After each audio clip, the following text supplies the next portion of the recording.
Good evening and welcome. It is time once again for CU Immigration here on WRFU LP Urbana 104.5 FM. I will be your host for this evening. My name is Mr. Garza, and I am here to let you know that WRFU is an open forum for the Urbana-Champaign community. Views expressed are those of the speakers and are not intended to represent WRFU or UCIMC, or, as we like to say on the televised version of this show, UPTV. These views are our own, and by our in this instance, I mean myself and my guests Ricardo Diaz and Carolyn Vance, who will be joining me for the next few episodes for a kind of a roundtable discussion on the news of the day. So I hope you'll stick with us. This first episode has some technical difficulties in it, so I don't know how it's going to look or sound, but hopefully things will improve from here on out. So thank you for joining us. So as far as this is born, Tom and I have had a relationship with the channel. He's been doing the work and I've been taking the credit. But no, I mean, I want to help fill in. That was the original 5-10 years ago. But as Carolyn and I were discussing some of the stuff items that go through our hands, it's rich. And I feel like especially a lot of pro research isn't being aired, which is too bad because it's my touchstone. I read my own thing, but who do I consult with? Well, not too many people. It's usually just analysis by somebody. I can listen to you once in a while, Tom, but it's usually after the fact, weeks after or something. So anyway, for me, this would be a timely way. I don't know what the gap is between recording and airing, but it should be short enough that we can say that it's pretty much contemporaneous stuff, right? Yeah, generally speaking, about a week. Like this could be going up next Monday. I have to turn stuff in several days before it's, a day or two before it's due. So the radio show's on Monday, the TV show's I think on Friday. So the TV show has to be done by Thursday, and I try to get the radio show done at the same time. So. Okay. So we'll talk through then probably some policy issues. We started out a couple of weeks back at least with the border stuff. Uh-huh. Other stuff has come up. So maybe we ought to just dissect what we've read or put forward what we've been reading, and then from there comment. And then you can pick and choose if you want to cut out a particular topic or cut me out. Actually, or put more light on you. You're kind of dark. Really? Yeah. I mean, look at Carolyn. She's got light from all sides. I've only I've got just the overhead light on. Yeah. And I have light on this side. And then you have like a screen light on you, but not much more. Mm-hmm. So anyway, what have you been reading? Well, the interesting thing to me is as we near the midterms, I've been noticing a pretty distinct lack of immigration stuff coming out of the mainstream media. It's almost like a non-topic. I'm sure on the trail, Republicans are, stumping about it, but you just don't hear very much about it at all, which is interesting. And I'm not sure what that means, but I guess they're focusing on other things. It was a New York Times, I think it's either that or an Axios report on the topic of immigration and why it isn't being talked about. Oh, I didn't see that. Basically, they were saying the Democrats don't want to bring it up. They've got no winning side on it. They have no solutions. It's getting worse at the border. The whatever Biden's been doing has little hope of being successful. And so they want to avoid the topic as much as possible. So then it's on the Republican side that would bring it up, but they're not going to bring any fixes up. They're going to only bring up, DeSantis kind of angle and how bad it is. But it isn't as bad as it was. the numbers are higher, but the scandals are not new. And so it doesn't mobilize the base in the same way.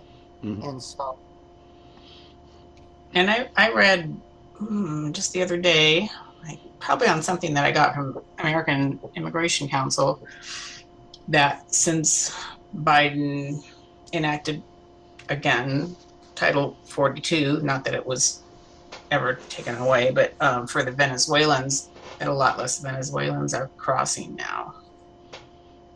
So that's had an effect on, on the number of people crossing Mhm. just very recently. and that's because they're being turned down to send back to Mexico, not because they aren't necessarily coming, Right. Right. right? So they're still around. And then there's that exception for what is it? Was it 24,000? I'm not sure if that's the right number. Venezuelans will be allowed to come in on humanitarian parole, but they have to meet certain criteria, and it leaves a lot of people out. Yeah. Yeah, it's almost for sure that it's gonna leave people out. Um, I want to show you. I don't know if you guys seen the El Paso dashboard. Uh, No. or yeah, I think I have, but I haven't looked at it real closely. So let me show you some graphics from it, and then we can go to it if you guys are interested, because since we can do sharing live as long as we talk about it, then it's not a. Uh, so this is from this last week, I think. Um,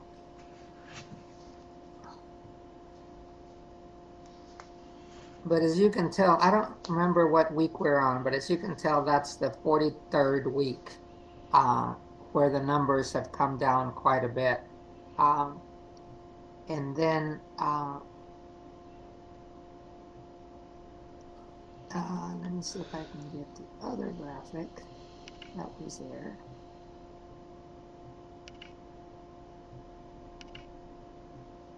This is arrivals in New York and Chicago's arrivals. Um,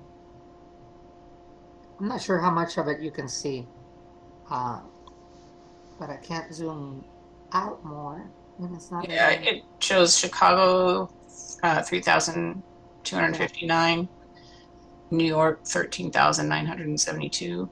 Yeah. And so that was as week 43. And then I can go find, I'll search for it and bring it to you in just a minute. It's interesting because it is influencing our decisions. I'm kind of very helpful, very grateful to El Paso. It may not be doing it for the right reasons, uh, but it's helping us get a sense of here it is, real time. Uh,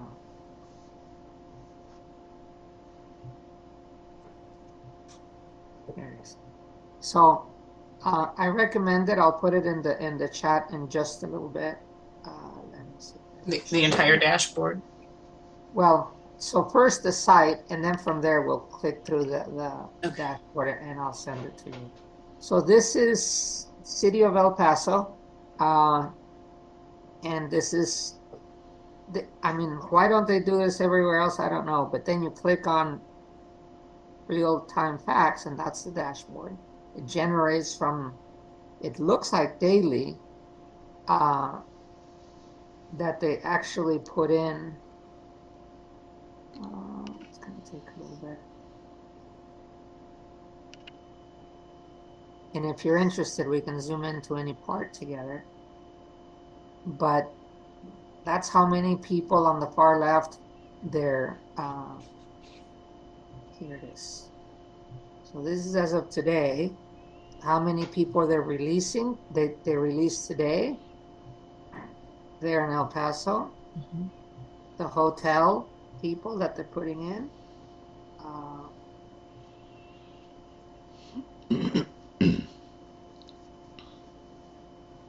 their little welcome center. and how much they were sending out to the cities too. So this is the one you just saw a few minutes ago. Oh, this is in custody, not apprehensions. This is the encounters by the Border Patrol.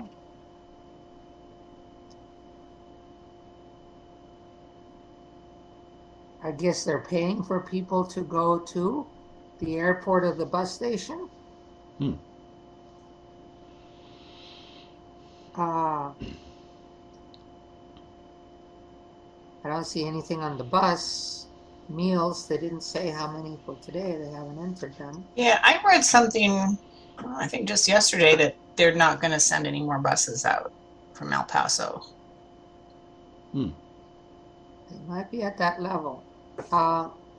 It's very honest of them to say how much money they've spent.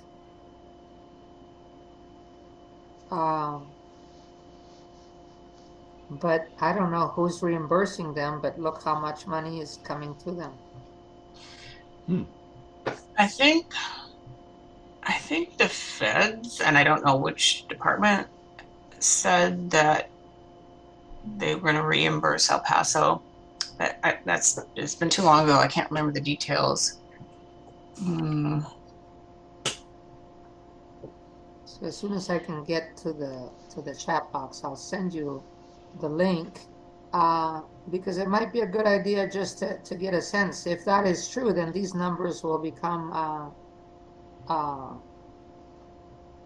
they'll zero out when it comes to on the bus sides. But when you look at community releases going down so much, it's not because they're holding them anymore. I mean, how many people were coming in and how many they were letting out? So, Community releases meaning release into the U.S., correct? Not release into Mexico. Correct.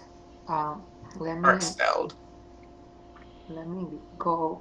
So we'll come back to it in just a minute. Let me go back to their website and what they mean by all this. So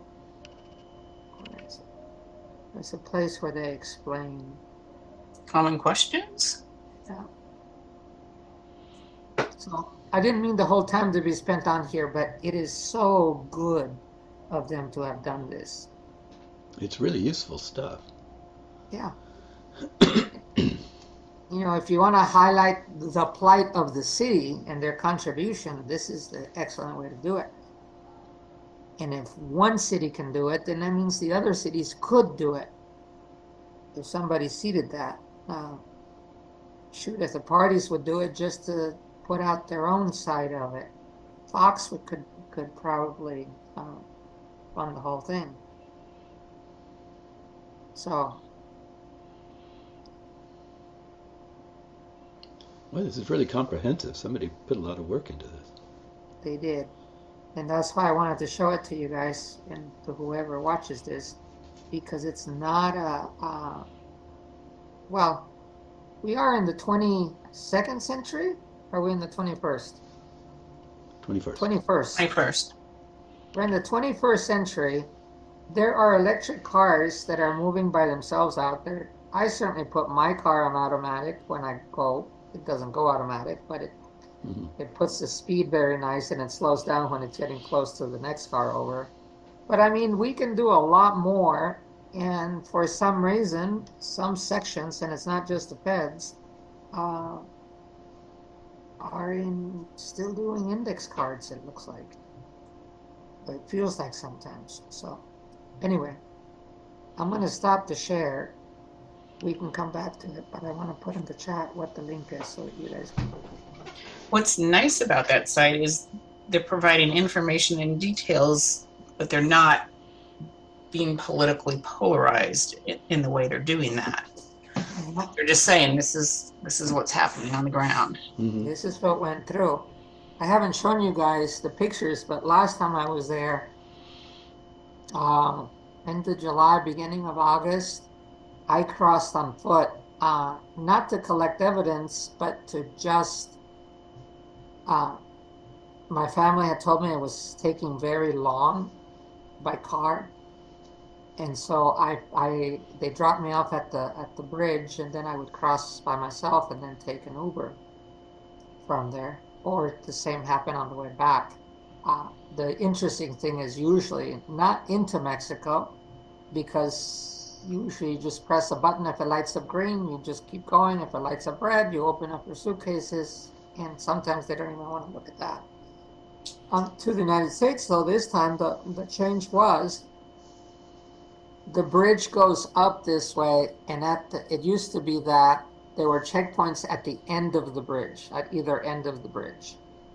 The Mexican side still there at the end of the bridge, but now they have at the middle, up in the air of the bridge, they have some Border Patrol agents there.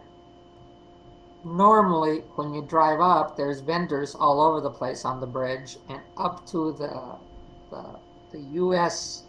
checkpoint, everybody could roam and make sales.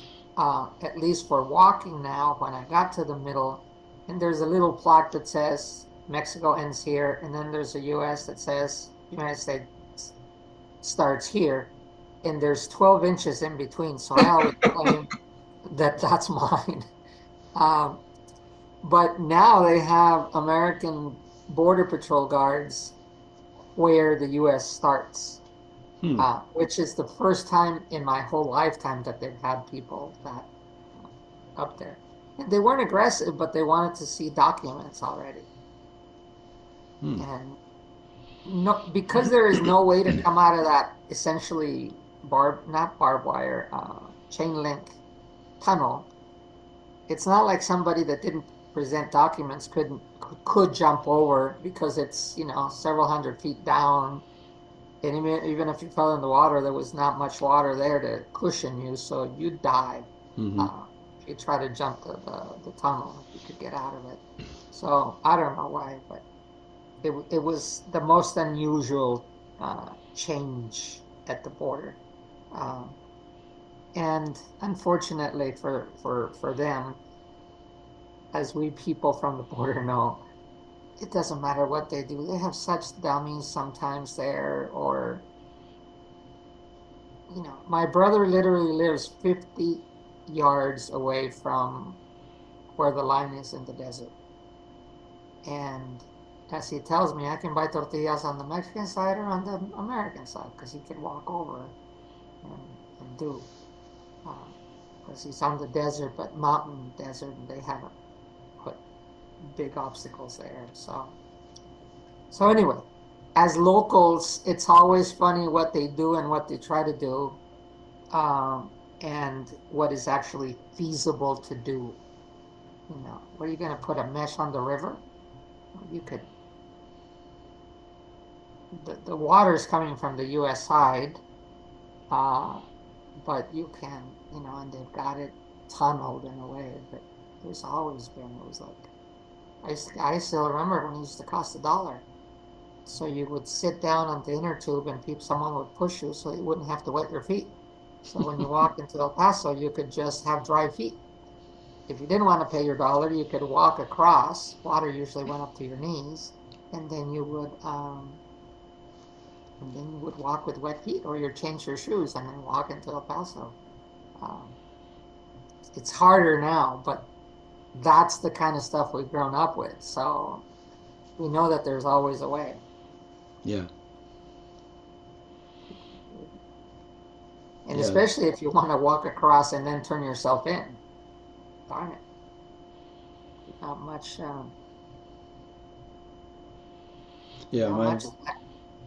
My father used to tell stories like that, about just walking across the border. You go one side to see a movie, go to the other side to eat dinner, go visit friends. It was just, it was a line on a map somewhere, but it wasn't any kind of real barrier of any sort. Yeah. I grew up mostly with that, a little bit of inconvenience. Now the inconvenience is the length of the line. Illegally, you can still cross pretty well, whether you're on foot, inside a car, or showing bogus, well, not bogus ID because now they scan it, but they, just, well, changing IDs, borrowing, which we did since we were kids. You want to bring a cousin over, it depends on their age. You find another cousin that has papers and then you just lend it to them and they give it to you on the way out, on the way back. So it's saying that the time is going to end. So if you don't mind, we'll log out and then log back in. So to set up regularity, Tom, I was just suggesting that maybe we want to, depending on our interests, is just look at, divide up the immigration stuff into, let's say, 3 slices, and then we can each concentrate on one of them. And that way, as we do our reading, we can do a little bit more in depth instead of just what comes down. If I did the border and you did politics and Carolyn did whatever, then I know that I don't have to do politics because somebody else is going to do it. And that way I can just look at the 2 articles or 3 articles on my subject and provide a little bit more depth than we each could by just grabbing what's coming across the pipeline. That's a good idea. Well, this is just a first attempt. It'll be worked out a bit. We'll improve it, but it's better than me just sitting there talking by myself. You sometimes bring interesting articles that the rest of us haven't seen, so yeah, it's good too. Well, could be. I could send things out. I just read a lot of stuff, and not all of it is worthwhile. Oh, but somebody's got to do at least a first cut. So if we send things to each other and say, I like this one, or this one doesn't have much, but I did read it. Carolyn and I, that's what we do. We don't do a lot of commenting. We hadn't done a lot of commenting until recently. We start giving each other just thinking on what we see in the article or complimented it. I was just looking, the last one that we exchanged was on, I don't remember. Yeah. I know I sent you something and you sent me something. Yeah. So this was, this is it. Angela Kelly, Chief Advisor for the AILA, says, rather than shortcutting a process and trying to write a memo, there's more elbow grease going into drafting a regulation. And I think that there's really trying to instill good law and policy. So she's praising the White House for what they haven't been able to do. But she thinks that what they're doing is at least considering the long range. Whereas everybody else has been critiquing them as not doing anything. Not prioritizing immigration.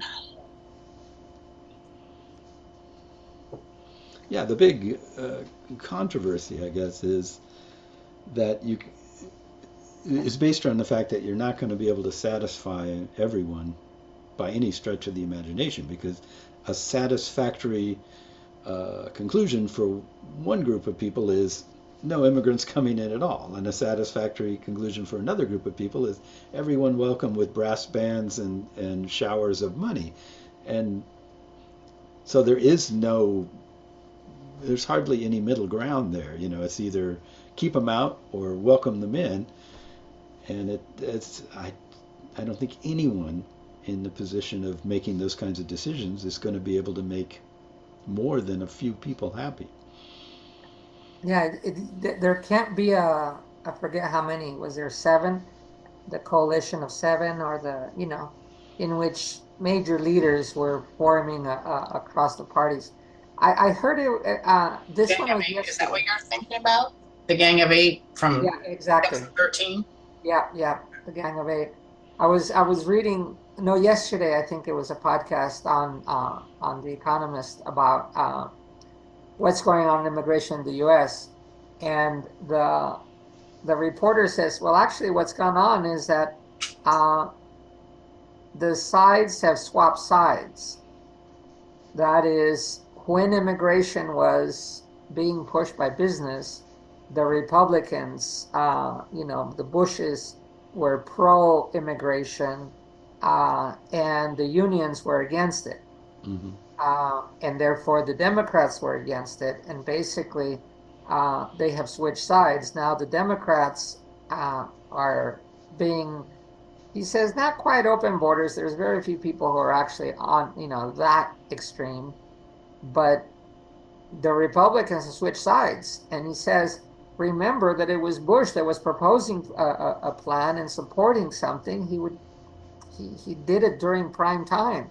Mm-hmm. And then now you have a Trump that's on the opposite side. But the Democrats were very much on limiting things and limiting the number of visas and not wanting competition in labor. Mm-hmm. My recollection of Bush too, when he was proposing some effort at legalizing folks, got a lot of pushback from the Republicans to the point that he was kind of stunned by the pushback.